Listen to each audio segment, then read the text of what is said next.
To my channel. আমি জোসনা। আজকে নতুন একটা দিনে তোমাদের সবাইকে স্বাগত জানিয়ে আমি আমার ব্লগটা শুরু করছি। তো তোমরা সবাই জানো যে কাল সোমবার, কাল হলো বুদ্ধ পূর্ণিমা, সবথেকে বড় পূর্ণিমা। আর দেখতেই পাচ্ছ আমি চলে এসেছি আজকে একটা বুদ্ধ মন্দিরে। আর এই মন্দিরে বিশাল আকৃতির একটা বুদ্ধ মূর্তি রয়েছে। তো চলো তোমাদের সাথে আমরাও দর্শন করে ফেলি। ভারতে বৌদ্ধ ধর্মের ইতিহাস অনেক প্রাচীন। খ্রিস্টপূর্ব ৫ম শতক থেকে শুরু করে সে আজও বর্তমান। পশ্চিমবঙ্গের নানান জায়গায় রয়েছে বিভিন্ন বৌদ্ধ মন্দির।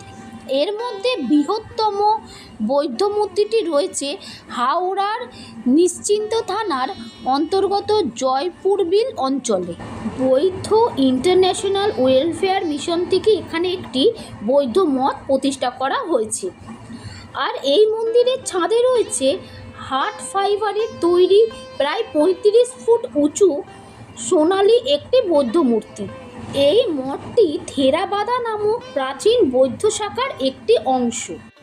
এই মঠে ঢুকতেই চোখে পড়ে উঠোনে শিশু বুদ্ধের মূর্তি। মূর্তির পেছনে মঠের দেওয়ালে রয়েছে বুদ্ধের জীবনের নানান ঘটনা মূর্তিতে বর্ণনা করা। তবে এখানে প্রধান আকর্ষণ বিরাট বুদ্ধ মূর্তিটি কাছ থেকে দেখতে হলে একতলা মঠের ছাদে উঠতে হয়। সম্পূর্ণ ছাদটি মার্বেল পাথরের তৈরি। এখন যে তোমরা দেখছো বুদ্ধদেবের সমস্ত জীবন কাহিনী মূর্তির দ্বারা বর্ণনা করা রয়েছে খুব সুন্দরভাবে। এই সুন্দর দৃশ্য দেখতে হলে কিন্তু অবশ্যই তোমাদের চলে যেতে হবে এই বৌদ্ধ মন্দিরটিতে। এই মঠটি প্রতিষ্ঠিত হয় ২০১৭ সালে।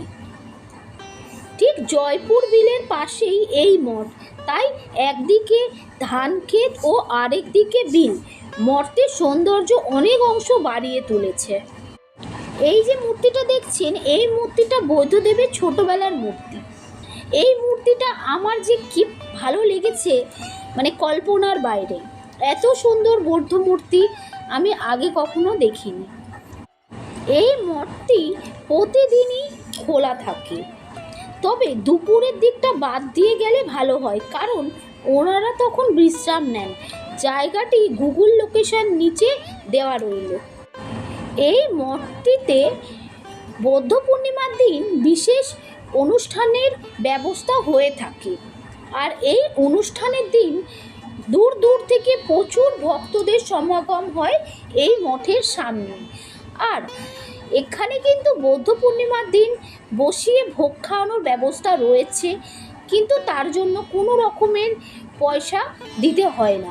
আর এখানে ভালো কার পার্কিংয়েরও ব্যবস্থা রয়েছে। এই মন্দিরে দর্শন করতে গেলে কোনো রকমের কোনো টিকিট কিংবা কোনো টাকা পয়সা জমা দিতে হয় না।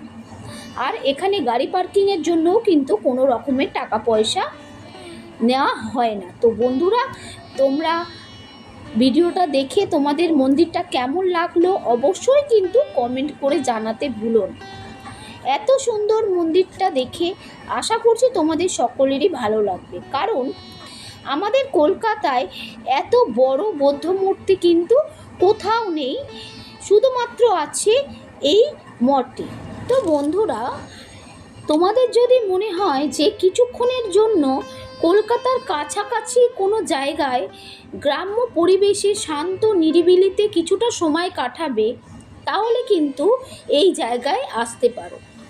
এই জায়গার চারিদিকটা যতটাই না সুন্দর, এই মঠটাও কিন্তু খুবই সুন্দর। তোমাদের আশা করছি ভালো লাগবে। বিশেষ করে আমার দৃষ্টি আকর্ষণ করেছে এই বাল্য বৌদ্ধ মূর্তিটি, খুবই সুন্দর। আর মঠের ভেতরে রয়েছে, যেটা আগেই বলেছি, বুদ্ধদেবের নানান জীবন কাহিনী মূর্তির দ্বারা বর্ণনা করা রয়েছে। আশা করছি তোমাদের ভিডিওটা ভালো লাগবে। ভালো লাগলে কিন্তু পাশে থাকা বেল আইকনটি প্রেস করে অবশ্যই সাবস্ক্রাইব করে নিও, আর পাশে থাকা লাইক বাটনটাই প্রেস করে দিও। তো বন্ধুরা, তোমরা তো জানোই যে আমরা হিস্ট্রিক্যাল প্লেস নিয়েই ভিডিও করে থাকি। সে মন্দির হতে পারে, মঠ হতে পারে, কিংবা কোনো জায়গা হতে পারে। তো এমন অনেক অজানা জায়গা আছে যার সম্পর্কে আমরা জানি না। সেটা তোমাদের বাড়ির কাছাকাছিও হতে পারে। তো এই রকমের সন্ধান যদি থাকে, তোমাদের এরকম কোনো জায়গার সন্ধান থাকে, তাহলে কিন্তু তোমরা আমাদের জানাতে পারো। আমরা সেই জায়গায় গিয়ে ভিডিও করব, আর সেই ভিডিওতে তোমাদের নামটাও জানাবো যে আমরা কোথা থেকে এর সন্ধানটা পেলাম। যেখান থেকে শুরু করেছিলাম ঠিক সেখানেই এসে আমি পৌঁছে গেছি। পুরো মন্দিরটা আশা করছি তোমাদের সকলেরই ভালো লেগেছে। কলকাতার খুব কাছাকাছি এই মন্দিরটা রয়েছে। তোমরা যদি চাও পুরো পরিবার নিয়ে এই মন্দিরে আসতে পারো। জায়গাটা খুব সুন্দর, আর আশেপাশের পরিবেশটাও কিন্তু খুব ভালো। তো চলো, আজ এখানেই আমি আমার ভিডিওটা শেষ করছি। তো তোমরা ঝটপট এই মন্দিরটায় চলে আসো। তো চলো, টাটা।